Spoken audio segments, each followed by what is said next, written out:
नमस्कार दोस्तों, स्वागत है आपका आपके अपनी यूट्यूब चैनल एलकेसी स्टडी हब में। दोस्तों, आज हम करने वाले हैं जीव विज्ञान चैप्टर नंबर 5 वंशागति के आणविक आधार अपनी सीरीज को आगे बढ़ाते हुए। कल वीडियो नहीं आ पाया है, उसके लिए सॉरी। थोड़ा हम कल फिजिक्स का वीडियो डाल दिया था क्योंकि आप लोग भी ज़्यादा इंटरेस्ट नहीं जता रहे थे इन वीडियो में, बहुत ही कम लोग देख रहे थे। तो हमने कहा कि थोड़ा फिजिक्स का डाल देते हैं, लेकिन फिर हमने कहा नहीं, बायोलॉजी का पूरा करवा देना चाहिए। तो हम ये सीरीज को आपको पूरे 13 चैप्टर तक करवाने वाले हैं। तो आप चैनल से जुड़ना ना भूलें, और किसी भी सब्जेक्ट की कोई भी आपको चैप्टर वाइज सीरीज चाहिए इम्पोर्टेंट क्वेश्चन की, तो हमारे चैनल पर जाके आप ज़रूर से ज़रूर देख लें। तो हम चलते हैं क्वेश्चनों की तरफ। इसमें आपको बोर्ड एग्जाम से रिलेटेड बहुत ही करेंट, बिल्कुल ऑथेंटिक क्वेश्चन मिलने वाले हैं, जो कि बोर्ड एग्जाम में हर एक सेट में फंसने वाला है। क्योंकि हम आपको 5 साल का एनालिसिस करके वो क्वेश्चन लाए हुए हैं जो कि अब बोर्ड एग्जाम में आने के पूरे चांसेस हैं, जो पूछे गए हैं और जो पूछे जाएंगे, क्योंकि हम दोनों का मिक्सर लाए हुए हैं। ठीक है, तो चलते हैं क्वेश्चन नंबर फर्स्ट की तरफ। क्वेश्चन नंबर 1 कहता है डीएनए और आरएनए का पूरा नाम लिखिए। उत्तर डीएनए डीऑक्सीराइबोस न्यूक्लिक अम्ल, डीऑक्सीराइबोस न्यूक्लिक अम्ल, न्यूक्लिक एसिड। तो आपको हिंदी में याद होते, हिंदी में कर लो, इंग्लिश में होते इंग्लिश में। आरएनए राइबो न्यूक्लिक एसिड, उसमें डी लग जाता है तो डीएनए लगा दो, डीऑक्सी, और इसमें डीऑक्सी इसमें डीऑक्सी को हटा के राइबोस न्यूक्लिक अम्ल, ribose nucleic acid. Question number 2, चार गाफ का नियम क्या है। उत्तर द्विकुंडलित डीएनए में प्यूरीन और पिरामिडीन की मात्रा बराबर होती है, इसे ही क्या कहते हैं, चार गाफ का नियम कहते हैं। अर्थात ए डबल बॉन्ड टी और जी ट्रिपल बॉन्ड सी। सॉरी, इसमें ट्रिपल बॉन्ड नहीं लगा है, जो सी और जी है इनके बीच ट्रिपल बॉन्ड होता है।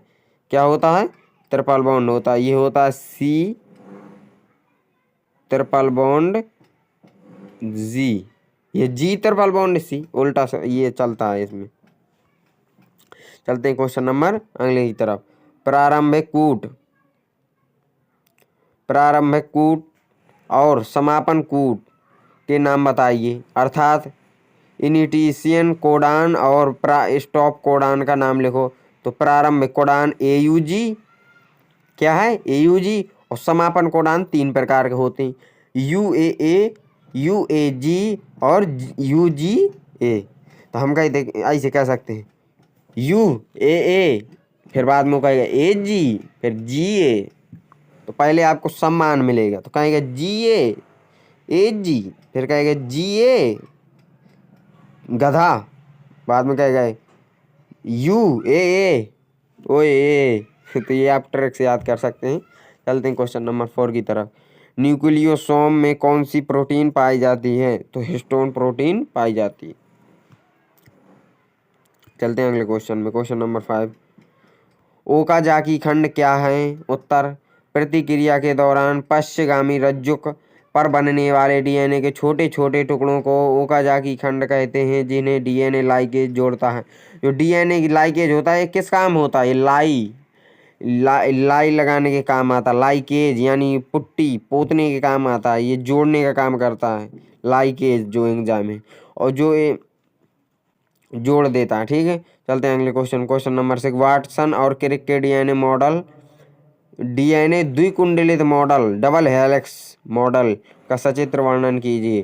तो देखो, ये डबल हेलिक्स मॉडल है, इसको आपको देख लेना। ये बीच में जो लाल पीले जुड़े हैं, ये ए डबल बॉन्ड टी से जुड़ता है, जो अभी हमने आपको बताया था। इसमें बीच में ये यहाँ ये नीले और हरे जो पीले, तो आपको इस तरह बना देना, ए डबल बॉन्ड टी और सी डबल ट्रिपल बॉन्ड जी, ये बना देना। यदि आपको ये समझ में ना आए तो हमारा आप डायग्राम वाला वीडियो जरूर से ज़रूर चैनल पर जाके देख लीजिए, उसमें हमने हाथ से बना करके इसको बहुत अच्छे से समझाया हुआ है। ठीक है, तो आपको पूरा समझ में आ जाएगा कि इस चित्र को आपको कैसे बनाना है। ठीक है, और इसका इतना उत्तर देख लीजिए।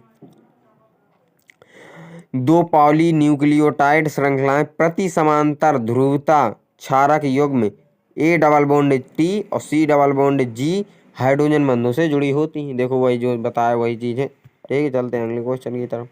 क्वेश्चन नंबर, अब ये अति लघु उत्तरी क्वेश्चन है, अभी तक अति लघु उत्तरी चल रही थी। क्वेश्चन नंबर, डीएनए आरएनए में 3 प्रमुख अंतर लिखो, मुख्य अंतर लिखो। उत्तर।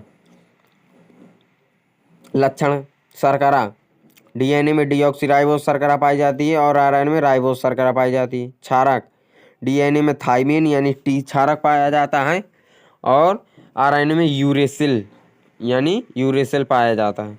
संरचना, डीएनए की द्विकुंडलित संरचना होती है, आरएनए की एकल रज्जुक संरचना होती है। चलते हैं क्वेश्चन नंबर अगले की तरफ। वाटसन और क्रिक के डीएनए द्विकुंडलन मॉडल का सचित्र वर्णन कीजिए। ये बहुत इंपॉर्टेंट क्वेश्चन है चैप्टर नंबर 5 से। 2 हेलिक्स मॉडल, इसको आप जरूर से जरूर इसका आरेख आप हमारे चैनल पर जा करके हमारे डायग्राम वीडियो से जरूर तैयार कर लीजिएगा इसको बनाकर। उसमें हमने बहुत तरीके से और ये हिंदी में लिख करके आपको समझाया है कौन कैसे बनाना है, ठीक है। तो अभी आप ये बता देते हैं। 2 पॉलीन्यूक्लियोटाइड श्रृंखलाएं प्रति समांतर ध्रुवीय क्षारक युग्म A डबल बॉन्ड T और C double bond triple bond G से हाइड्रोजन बंधु द्वारा जुड़े, वही के। क्वेश्चन नंबर 3, न्यूक्लियोसोम का नामांकित चित्र बनाइए, इसका वर्णन कीजिए। उत्तर। आरेख, हिस्टोन अष्टक के चारों ओर डीएनए लिपटा होता है।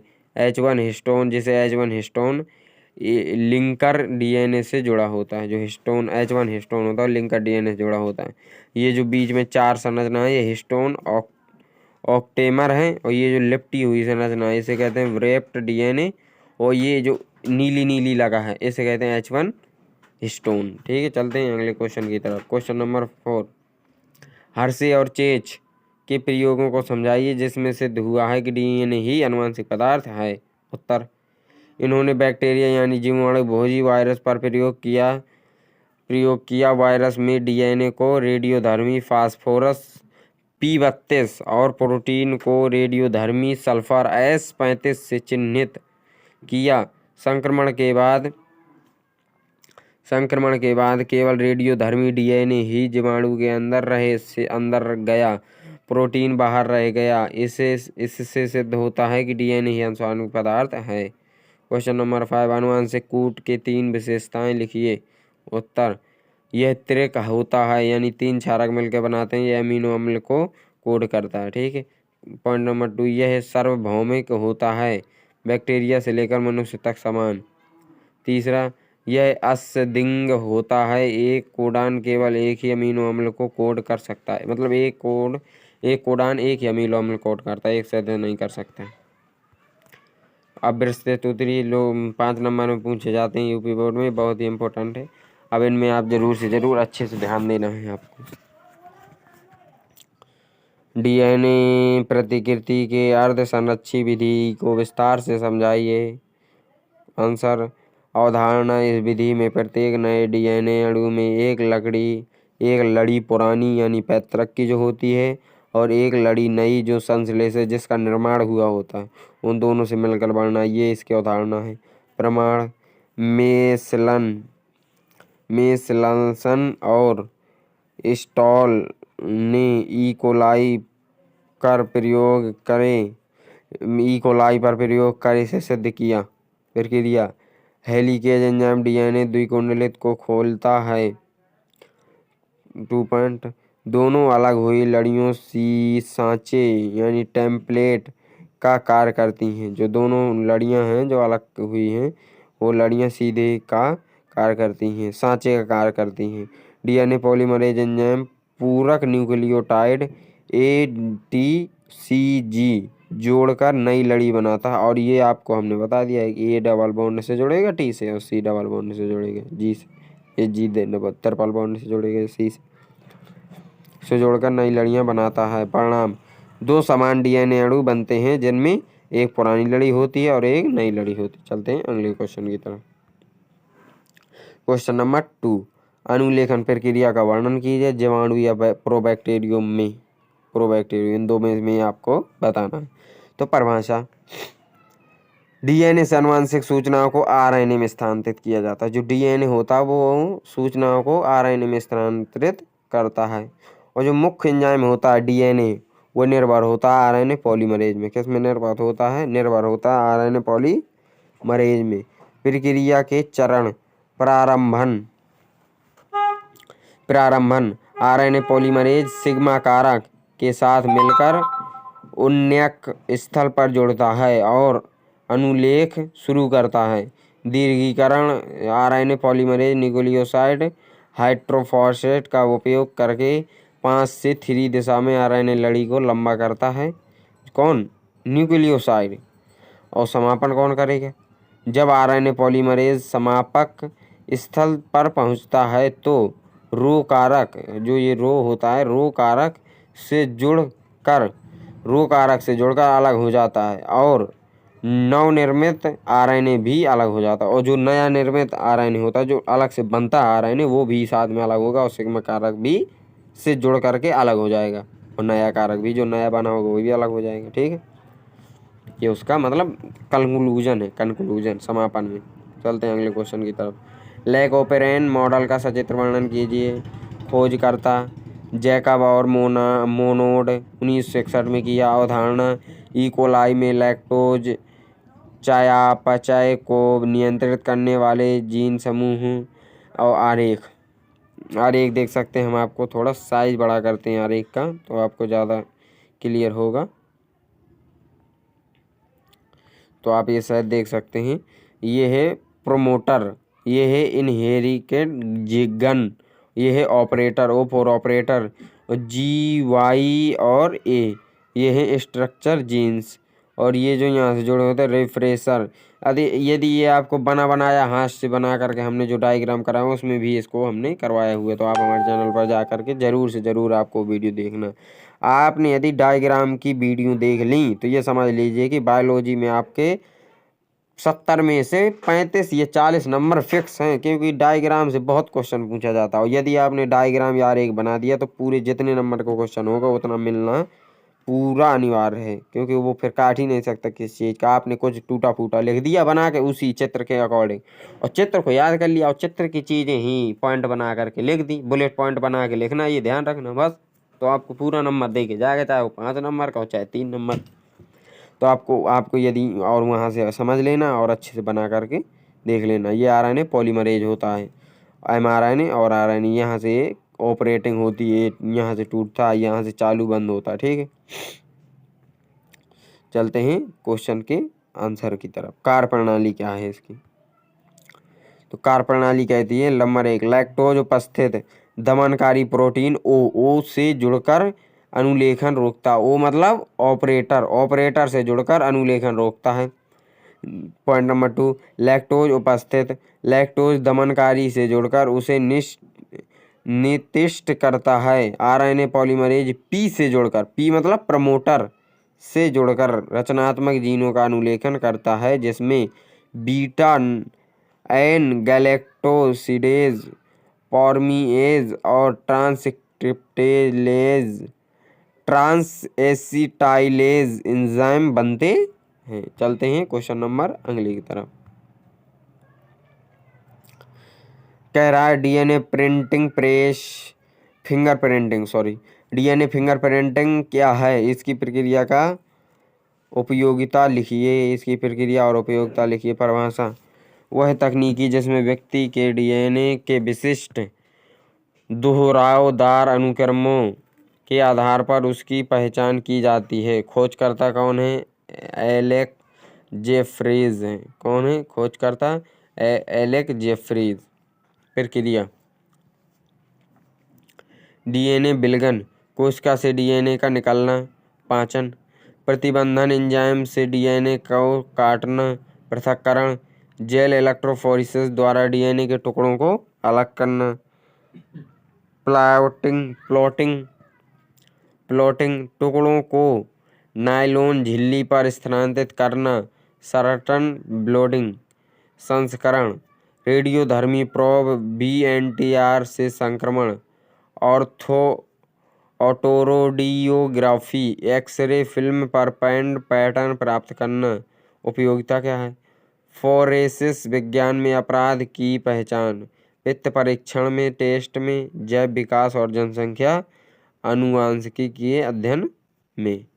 यदि आपको इसमें फिंगरप्रिंटिंग समझ में ना आई हो तो हम आरेख के द्वारा समझा करके बता देंगे, आप वीडियो के अंत में कमेंट कर देना। अगर ये आपके ज़्यादा कमेंट आए तो हम ज़रूर इसमें एक हाथ से लिख करके और एक एक तरीके से आपको बता करके एक वीडियो बना देंगे। उसमें आपको फिंगर प्रिंटिंग बहुत समझ, क्योंकि ये 5 नंबर में आने की बहुत ज़्यादा संभावना रहती है। यदि कोई चैप्टर नंबर 5 से आया 5 नंबर में, तो इसके बहुत ज़्यादा चांसेस रहते हैं, इसलिए मैं कह रहा था। और इसमें आपको थोड़ा कम समझ में आया होगा तो हम थोड़ा आरेख बना करके उसमें लिख लिख के समझाएंगे। बाद में ये उसी के सब क्या है, ये पॉइंट लिखे हुए हैं, बाकी कुछ नहीं है। उसी आरेख के पॉइंट हैं कि विलगन किसने किया, पाचन किसने किया, पृथक्करण, प्लॉटिंग संस्करण, ऑडिटोरियोग्राफी, फेरेंसिस विज्ञानी मतलब उपयोगिता, सब उसमें पता चल जाता है। ठीक है, तो आप कमेंट जरूर करना, तो हम जरूर प्रयास करेंगे आपके लिए वीडियो लाने का। चलते हैं क्वेश्चन नंबर अगले की तरफ, जो कि हमारा आज का लास्ट क्वेश्चन है। स्थानांतरण प्रक्रिया का वर्णन कीजिए। परिभाषा: एमआरएनए के अमीनो अम्लों द्वारा प्रोटीन संश्लेषण की प्रक्रिया, मुख्य एंजाइम यानी कारक, राइबोसोम यानी tRNA, synthetic ATP, amino acid और आरंभन और प्रारंभन, दीर्घीकरण, समापन कारक हैं। प्रक्रिया के चरण: फर्स्ट, अमीनो अम्लों का सक्रियण। एटीपी की उपस्थिति में अमीनो अम्ल टीआरएनए से जुड़ते हैं। नंबर 2, प्रारंभन। राइबोसोम एमआरएनए के स्टार्टर कोडॉन AUG से जुड़ता है और पहला टीआरएनए आता है। दीर्घीकरण: राइबोसोम एमआरएनए को आगे बढ़ाता है, नए टीआरएनए अमीनो अम्ल बन लाते हैं और उनके बीच पेप्टाइड बंध बनते हैं, जिसमें पॉलीपेप्टाइड श्रृंखला लंबी होती है। समापन: स्टॉप कोडॉन आने पर कोई टीआरएनए नहीं आता है। स्टॉप कोडॉन आने पर कोई टीआरएनए नहीं आता, बल्कि एक विमोचन कारक जुड़ता है, जिसमें प्रोटीन श्रृंखला और राइबोसोम अलग हो जाते हैं। ठीक है, ये इसका समापन है। सो दोस्तों, आपको वीडियो कैसा लगा हमें लाइक ज़रूर करें यदि यह वीडियो पसंद आया हो, और हमारे चैनल को सब्सक्राइब करना ना भूलें, जिससे कोई भी नया वीडियो आए तो आपको उसकी नोटिफिकेशन तुरंत जाए। इसलिए आप बेल आइकन को भी प्रेस कर लें और अपने दोस्तों के साथ ज़रूर से ज़रूर शेयर करें, ताकि वो भी इस सीरीज का लाभ उठा पाएँ और बोर्ड एग्जाम में 95+ ला सकें।